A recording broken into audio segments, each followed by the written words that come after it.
it's Ben from the Big Phone Store, and today we're going to talk about how to back up to the iCloud and how to restore from the iCloud. This is especially useful information to know when you bought a new mobile phone, hopefully from you know where. But enough shameless plugging, let's get started.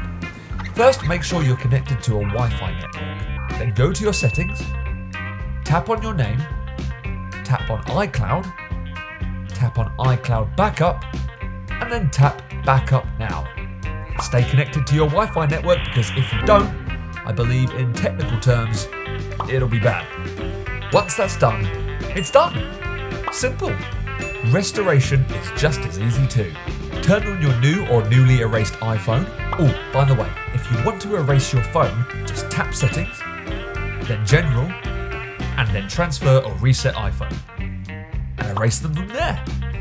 Sorry, I went off track. Let me restart. Turn on your new or newly erased iPhone. Follow the on-screen setup steps, including adding a Wi-Fi connection. And eventually, you'll reach the apps and data screen.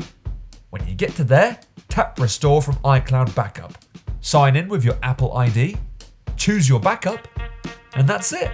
You'll be asked along the way to enter your Apple ID to restore some apps and purchases, but other than that, the iPhone will do the rest of the work for you. It'll take a while, but it'll get the essential stuff done first, and then we'll do everything else in the background whilst you're using your lovely new phone.